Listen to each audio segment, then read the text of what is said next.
तो आप सभी का स्वागत है आपके अपने चैनल द बुक रीडर में। और आज के दिन हम लोग पढ़ेंगे डोगा की कर्फ्यू कॉमिक्स का पार्ट 3। तो आइए शुरू करते हैं।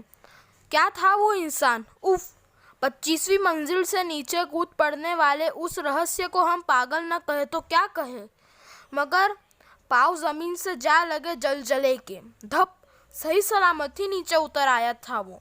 खौफनाक सन्नाटे में कदमों की आवाज़ ने ही नहीं बल्कि खुद उसने भी उछाल दिया गश्त करते ब्लैक गेट कमांडोज को। ओह, यह क्या? कौन है ये? ऊपर से कहाँ आया ये? इसका हुलिया यही है वो। Kill him.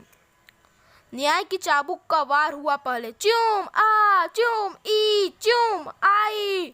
शोलों की बारिश। डर डर डर डर डर डर। आ ई। लाशों के ढेर लगा दिए उसने। डर डर डर डर डर डर। लाशों की सड़क पर आगे बढ़ता चला गया वो। एक क्षण के लिए भी बंद न होने दी उसने शोलों की बारिश। दल उठे थे इमारतों में बंद लोग। बाहर लगातार भीषण गोलीबारियां हो रही है। एक इंसान को खत्म करने के लिए कितने गार्ड्स चलाएंगे ये गार्ड्स? किसी की हिम्मत ना हो रही थी खिड़की से बाहर झांकने की। उफ, गोलियों के धमाकों से कानों के पर्दे फटे जा रहे हैं। दूर दूर तक की निस्तब्धता तंग हुई। उधर चल रही है गोलियां। Hurry up. पर तूफान भी नहीं रुका। क्लिक। टेलीस्कोपिक गन और भी घातक साबित हुई। चूम चूम आ। मंत्री हलकान सिंह के बंगले तक जा पहुंचा वह ज्वालामुखी। अरे, ये तो यहाँ तक जा पहुंचा। वह गोली दागने जा रहा था। उफ, भागो। सरसराता हुआ गोला आकर मेन गेट के परख से उड़ाता चला गया। व्रूम। इमारत में अब उल्लू बोल रहे थे। जीवन का नामो निशान तक नहीं था। कर्फ्यू के सन्नाटे में गूंज रहा था उस जालिम के बूटों की आवाज़। बंगले के ठीक सामने पहुंचकर रुक गई। मंत्री हलकट सिंह पहले ही खाली कर चुका था बंगला। चेहरे पर पत्थर सी कठोरता, जबड़े भींचे हुए, आंखों से टपक रहा था खून। उफ, अब ये क्या करने जा रहा है बेरहम? बच्चों की लड़ी, उसने बमों की लड़ी तो यूं फेंकी जैसे बच्चे दिवाली पर फेंकते हैं पटाखों की लड़ी। सुर्र। बड़े ही इत्मीनान के साथ वापस जाने के लिए पलट गया शैतान। जबरदस्त धूमधड़ाम के साथ बंगले के उड़ते पर खच्चे देखने के लिए मुड़ा तक नहीं वह जालिम। रूम। फिर ठीक उसी इमारत के नीचे आ खड़ा हुआ वह जहां से उस मौत के ये छोटा सा सफर शुरू किया था उसने। और अगले ही पल वातावरण में गूंज उठी कई सायरनों की आवाज। गिर गया था वह शैतान रहस्यमय इंसान, क्योंकि उसकी गन अभी तक यथावत थी। अचानक बड़ी तेजी से उठ गया उसका जिस्म। वे तो समझे थे कि उन्होंने पकड़ लिया उस हत्यारे को। What nonsense! फायर! गोली चलाओ! सब बुतों में बदल चुके थे वह करिश्मा देखकर। फायर कौन करता? जब तक गोलियां उसकी ओर लपकी वह पहुंच चुका था गोलियों की रेंज से बाहर। क्रा क्रा क्रा क्रा क्रा क्रा। लाशों की बारात कर उड़ा गया। उफ, ये इंसान है या प्रेत? खोपड़ी घूम गई थी कमिश्नर त्रिपाठी की तो। नॉनसेंस, इलाके के चारों ओर से घेर लो और ऑफिसर साहब मेरे साथ आए। Hurry up. चीख चीख कर बुरा हाल था कमिश्नर का। छत पर पहुंचकर तो भक्त से दिमाग ही उड़ गया उसका। नॉनसेंस, वो जा रहा है हेलीकॉप्टर में।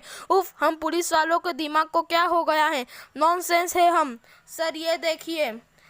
हाँ, अब यही देखना है, मगर क्या देखूं? नॉनसेंस, क्या है तुम्हारे पास? गौर से देखिए सर, मेरे हाथ में रस्सी है। यह बिना दिखने वाली ट्रांसपेरेंट रस्सी है। हेलीकॉप्टर में उड़ा जा रहा था वह रहस्य। अदरक चाचा, मेरा मिशन अभी अधूरा है, क्योंकि हलकान सिंह निश्चित रूप से अभी जिंदा है। हलकट सिंह की सारी हरकत मुझे कानून और लोगों को के सामने खोलनी है। अगर ऐसा न किया तो लोग मुझे माफ़ नहीं करेंगे। मुझे सबसे बड़ा हत्यारा कहकर कलंकित कर देंगे, वो जिसे कभी बर्दाश्त न कर पाएगा आपका ये शिष्य डोगा।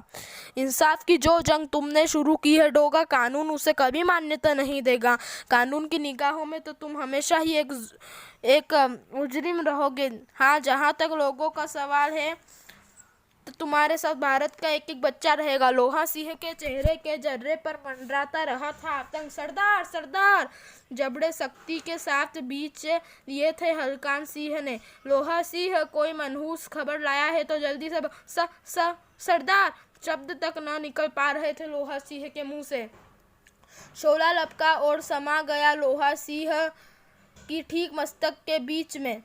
दरवाजे के पीछे दिखाई पड़ते साय को देखकर गुर्रा पड़ा हलकान सिंह। हलकान सिंह की घुस कर उसे ललकारने की हिम्मत कोई गीदड़ नहीं कर सकता। सामने आ शेर का बच्चा, कौन है तू? ठीक कहा था हलकान ने। कौन हो तुम? मुझे पहचानो हलकान सिंह, मुझे पहचानो। दूर से देखो सूरत को, कुत्ते से मिलती है ना ये? गंदगी पर मंडराते कुत्ते के बीच से उठाया था ना तुमने उस कचरे के डिब्बे को? और इसके साथ हलकान सिंह, ढंग से आंखें उसकी फट गई हलकान सिंह की। तब तुम उफ, पहचान गया था वो उसे। सुअर की औलाद, तो तू वही है जिसने हमारे बीसीओ ब्लैक कैट कमांडोज की धज्जियां उड़ाने के बाद हमारे बंगले को राख का ढेर कर दिया। भयानक अट्टहास कर उठा डोगा। हा हा हा हा हा हा, आखिर मुझे पहचान ही लिया तुमने। मैं तो सिर्फ कुत्तों के साथ पला हूँ, तुम तो सचमुच के ही कुत्ते हो हलकान सिंह। पान खराब की आड़ में नशे का गुलाम बनाते जा रहे थे तुम लोगों को। पान मसाले में नशा मिलाकर बेच रहे थे जिसे खाकर लोग उसके दीवाने हो जाते थे। बेहिसाब जुर्म किए हैं तुमने हलकान सिंह, किस किस का हिसाब दूं तुम्हें? आज सब कुछ तुम्हारा मौत के साथ चुकता हो जाएगा। हलकान सिंह ने बेल्ट पर लगी वह इकलौती गोली बाहर निकाल दी। डोगा, तेरी तलाश बरसों से ही मुझे थी। तूने बहुत जख्म दिया है मुझे, आज ये गोली लगाएगी उन जख्मों पर मरहम। हलकान सिंह ने गोली रिवॉल्वर में डाल दी। क्लिक, चला गोली हलकान सिंह, देखता हूँ कि गोली मेरे मौत बनती है या नहीं, या फिर तेरा कफ ने। ट्रिगर दबा दिया हलकान सिंह ने। समा गई गोली डोगा के सीने में, जबड़े भीज गए डोगा के। अब मेरी बात है हलकान सिंह, अब मेरी बारी है। गले में घुटने लगी हलकान सिंह की आवाज़। गटर का ये कुत्ता जिसने तुमने जीवन दिया था, उफ, आज तुमसे तेरा जीवन छीन लेगा हलकान सिंह। कुत्ते की तरह बाहर निकल आई हलकान सिंह की जीभ। और आओ अदरक चाचा, देखो इस की लाश बिदा दी मैंने। वो सब इस के अदरक चाचा जिन्होंने अपनी गोलियां, किंतु तुम उसे अपने सीने में गोली क्यों मारने दी मेरे बच्चे? क्योंकि उसने मुझे जीवन देकर जो एहसान किया था वह चुकता हो सके। उसने मेरा खून बहाकर वह हिसाब बराबर किया, मैंने उसका खून बहाकर कानून का हिसाब बराबर किया। गिरते हुए डोगा को अपनी बाहों में थाम लिया था उसके अपने अदरक चाचा ने। हलकट सिंह का असली रूप आप दिखाएंगे ना चाचा दुनिया को? हाँ मेरे बच्चे, हाँ, मैं दिखाऊंगा डोगा का भी असली रूप लोगों को। उसके सीने में मचलता नन्हा सा मासूम दिल जो प्यार के सागर से उछल रहा है। दिखाऊंगा वो नफरत का तूफान जो शैतान के लिए अंगारे के रूप में सुलग रहा है। दिखाऊंगा देशभक्ति का वो जज्बा जो ठूस ठूस कर भरा है वहाँ। आगे की कहानी जानने के लिए पढ़े ये है डोगा। तो अगर आपको मेरी वीडियोस पसंद आती है तो उन्हें मेरे चैनल को प्लीज़ सब्सक्राइब कीजिए, मेरी वीडियोस को लाइक कीजिए, शेयर कीजिए। धन्यवाद। तो अब जो मेरी अगली कॉमिक्स आने वाली है वो जो आएगी नागराज और सॉरी सुपर कमांडो ध्रुव की ड्रैकुला का हमला। तो मेरे चैनल को लाइक कीजिए, शेयर कीजिए, सब्सक्राइब कीजिए। अपने दोस्तों के साथ मेरी वीडियोस को ज़रूर शेयर कीजिएगा। आपके जितने भी कॉमिक फ़ैन हैं सब।